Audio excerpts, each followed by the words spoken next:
When I was a young lad at school, I thought I was going to be a footballer, so I left school with no qualifications to speak of, really.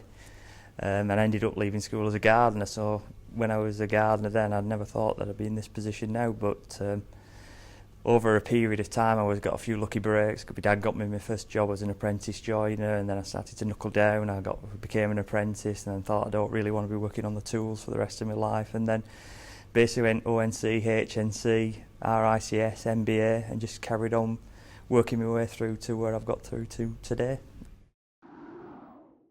I was very good at school. I don't miss it. I don't understand why people say school was the best years of their life. I think they're crazy.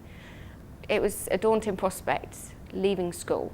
I knew I didn't want to do college and university because I didn't want to get into debt, and my parents couldn't afford it.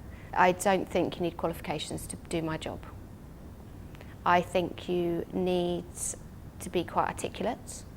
I think you need to be a good people person, quite confident, but actually qualifications on a piece of paper I don't think is necessary at all.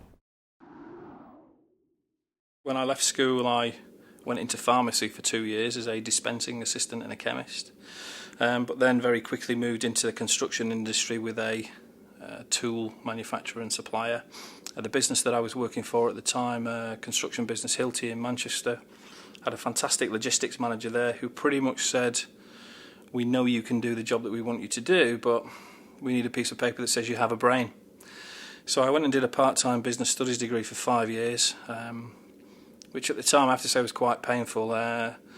Painful in the sense of a 21-year-old, you didn't want to be sat in a classroom 2 nights a week, but it's one of the things I'm really glad that I'd gone back and did.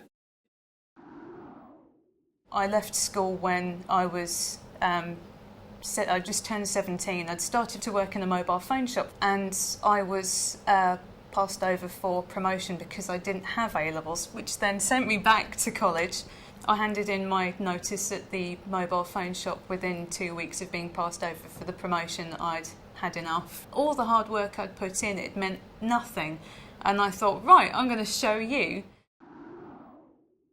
It appealed to me because I felt that I'd prefer to work and learn at the same time instead of stay at college, do all that and then get a job. I'd prefer to go get a job and learn while I'm working. I think it's the best way of doing it. I don't know, you get an experience of how work works. Like, you aren't confined to one room every day doing the same thing. You get to go out there and go different places, meet different people and do different jobs. When I was 16, left school, knew everything, full of the world. I wanted to be a sound engineer. So I went to college and did music technologies, BTEC. Loved it, 2 years, loved it, everything. But I thought, just give myself some more credence and give myself a better chance of getting to uni or getting a job. I'll do some A-levels on top. So I chose to do maths, physics, psychology and computing.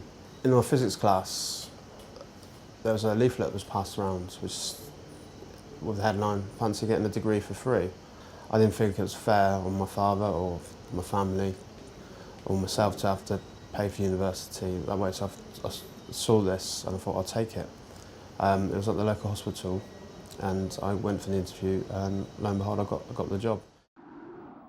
Growing up I had so many different ideas, wanting to be a doctor and a teacher and lawyer was one of them, but I think I never really understood day to day what lawyers did. My A-levels were maths and further maths and then history and English, and I wasn't sure at university that I wanted to go down the very logical route of maths or the very essay-based route of history or English, and I decided that law probably fit somewhere in the middle.